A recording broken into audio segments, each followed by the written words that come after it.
Hello everyone, आप सभी का स्वागत है मेरे यूट्यूब चैनल में। उम्मीद है आप सभी हेल्दी और अच्छे होंगे। तो जैसा कि हमने पिछले एपिसोड में देखा था कि उनकी जो प्रॉब्लम होती है उन मैजिकल एलिमेंट्स की एफिशिएंसी को लेकर, वो तो दूर हो जाती है। अब उन मैजिकल एलिमेंट्स की एफिशिएंसी को बढ़ाने के लिए उन्हें एक तरह की सेल्फ चार्जिंग डिवाइस की जरूरत थी। अब इसके लिए गावी उन्हें मैजिक नेटवर्क का सजेशन देता है, जो एक तरह की फॉर्मेशन है जो ऑटोमेटिकली नेचर से मैजिक पावर को एक्सट्रैक्ट कर पाएगी। अब उस नोटबुक को देखते हुए यहाँ रेबिका कहती है, लेकिन अब भी इसमें एक चीज की कमी है, जिस पे यहाँ गावी कहता है कि तुम सही कह रही हो, हमें इस फॉर्मेशन को एक्टिवेट करने के लिए एक मैजिकल मीडियम की जरूरत होगी, और जिस कमी की तुम इसमें बात कर रही हो वो एक तरह से एक्टिवेशन डिवाइस हो सकता है। आगे यहाँ हेया पूछती है कि हमें आखिर ये चीज कहाँ मिलेगी। यहाँ सीन कट होता है और हम उन दोनों को उसी गंडोरियन इरा के खंडर के पास देखते हैं। अब गावी उसके यूनिक लॉक को खोलते हुए उस खंडर के अंदर जाता है और यहाँ हम देखते हैं उसी मिस्टीरियस लेडी को जो अब इनका भी पीछा कर रही थी।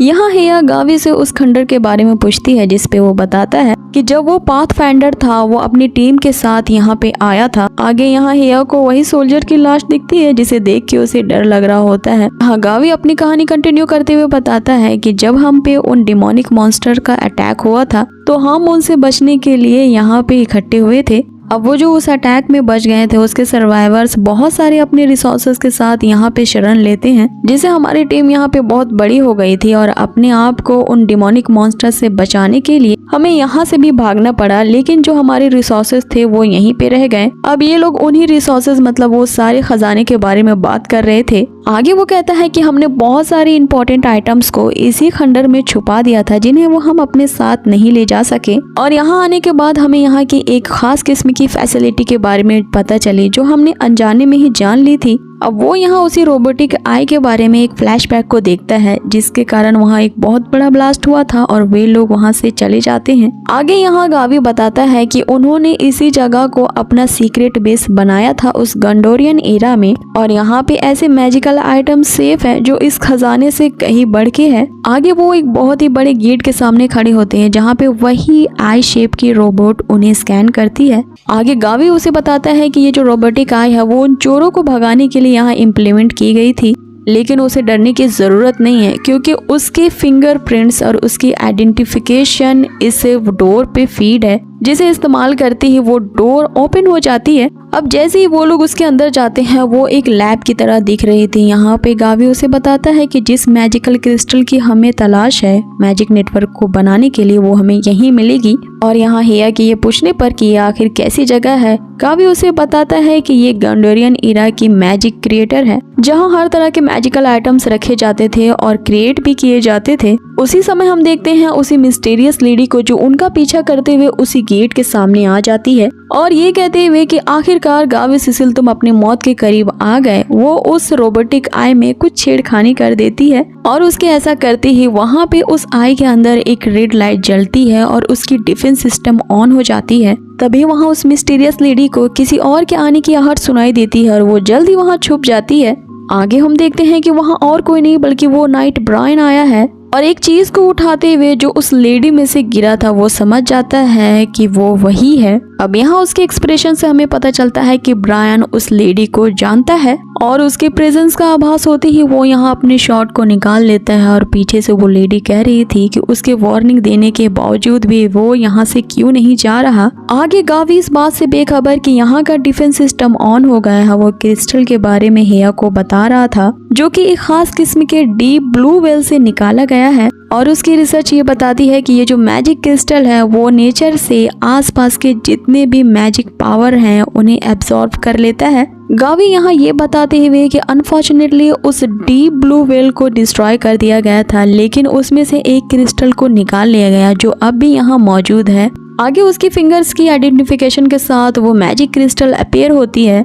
अब जैसे ही वो क्रिस्टल थोड़ी बाहर आती है वो गायब हो जाती है क्योंकि उसकी डिफेंस मैकेनिज्म एक्टिवेट हो चुकी थी।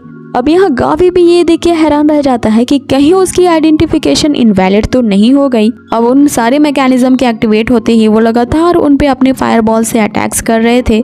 गावी यहाँ फायरबॉल्स को अपने शॉट से रोकते हुए कहता है कि ये लगातार ये अटैक्स कर रहे हैं जिससे ज्यादा देर के लिए बचना हमारे लिए मुश्किल होगा और हमें जल्द से जल्द इसे शट डाउन करने का उपाय सोचना होगा। यहाँ हेया उसके डिफेंस मैकेनिज्म को देख के ये समझ जाती है कि ये एक तरह का मैजिक सर्किट है जिसमें एक बार में एक ही मैकेनिकल आई काम करती है और उसके शूट करते ही वो दूसरी आई भी एक्टिवेट हो जाती है। इसी तरह से ये सर्कल चल रहा है जिसके कारण वे लगातार शूट कर पा रहे हैं। यहाँ हेया एक उपाय सोचती है कि अगर कोई भी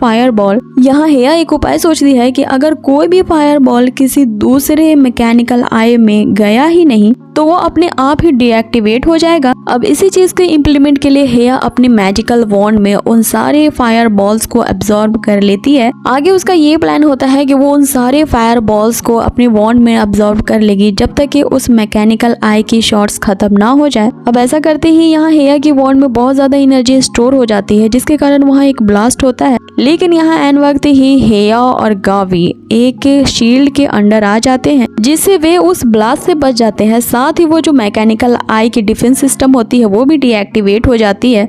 यहाँ हेया की एनर्जी बहुत ज्यादा वीक हो जाती है और वो कहती है कि अगर वो एक हाई लेवल की मैजिशियन होती तो वो एक ही शॉट में इस डिफेंस सिस्टम को आसानी से डिस्ट्रॉय कर देती। अब यहाँ वो इसलिए ऐसा कह रही होती है क्योंकि हम जानते हैं कि वो एक लो लेवल की मैजिशियन है। फिर भी यहाँ गावी उसके इस काम के लिए उसे अप्रिशिएट करता है कि तुमने अच्छा काम किया। आगे वो मैजिक क्रिस्टल बाहर आता है जिसे गावी ले लेता है और यहाँ हेया से कहता है कि निराश मत हो, ये हमारी बस विक्ट्री की शुरुआत है। आगे वो अपना हाथ बढ़ाते हुए हेया को मोटिवेट करता है और वे लोग उस खंडर से बाहर आते हैं। यहाँ हेया कह रही होती है कि हमारे इस डोमेन का डेवलपमेंट मैजिक से हुआ है जिसके बारे में मैंने सपने में भी नहीं सोचा था। जिस पे गावी कहता है कि ये सपना नहीं सच है क्योंकि हमने इंडस्ट्रियलाइजेशन को अचीव कर लिया है और मैजिक का एक ऐसा सोर्स ढूंढ लिया है जो हमारे इस नेटवर्क मैजिक के प्रॉब्लम को सॉल्व कर देगी। तभी रेबेका उसके पास आती है और गावी उसे वो मैजिक क्रिस्टल दे देता है। हेया दौड़ते हुए उस मैजिक क्रिस्टल को ले जा रही होती है और इधर बैकग्राउंड में हम उन दोनों की कॉन्वर्सेशन को सुनते हैं जिसमें हेया कह रही होती है कि कॉमन लोगों के लिए मैजिक को इतनी जल्दी एक्सेप्ट करना मुश्किल होगा और सदियों से चलते हुए आई इस रोल को तोड़कर क्या हमने अच्छा किया। जिस पे गावी कहता है कि हमने जो किया सही है और ये बहुत मार्वलस होने वाला है। आगे वो कहता है कि ये मार्वलस इसलिए है क्योंकि वो जो कास्ट सिस्टम है जिसमें सिर्फ एक सुपीरियर को ही मैजिक सीखने का अधिकार है वो इसमें खत्म हो जाएगा, जिसके कारण वो जो दूसरे वर्ल्ड के कॉर्नर है उनका रास्ता भी इस नए वर्ल्ड में आने के लिए खुल जाएगा। आगे हम यहाँ उसकी आवाज में ये सुनते देखते हैं जो कि इको हो रही थी कि अब सब कुछ बदलने वाला है। वहीं रेबिका आकर के उस मैजिकल क्रिस्टल को एक सेंटर में रखती है जिससे उसकी क्रिस्टल की पावर सारे शहर में फैल जाती है, जैसे मानो उस मैजिकल सॉस की वजह से उस पूरे शहर में इलेक्ट्रिसिटी आ जाती है। आगे हम गावी को यहाँ ये कहते हुए देखते हैं कि इसकी जो एलिमेंटियल पावर है वो सब में बराबर से डिस्ट्रीब्यूट होगी और सिर्फ एकाध के लिए ये प्रिजर्व नहीं होगी। आगे वो हेया की तरफ देखता है और कहता है कि देखो ये कितना शानदार और प्रोग्रेसिव है और यहाँ हम उसके पूरे डोमेन को डेवलप होता हुआ देखते हैं। अब इसी के साथ हमारा ये एपिसोड यही खत्म होता है और देखने से तो लगता है कि सब कुछ ठीक हो गया है, लेकिन अब इस सीरीज में और भी ऐसी रोमांचित चीजें हैं जो अभी बाकी है। सो उन्हें जानने के लिए बने रहिए हमारे इस चैनल के साथ और कर दीजिए इसे लाइक, शेयर एंड सब्सक्राइब। और अगर ये आज की वीडियो आपको जरा से भी अच्छी लगी हो तो इसे जरूर से लाइक कर दें। मिलते हैं आपसे इसके नेक्स्ट एपिसोड में। Till then take care, bye.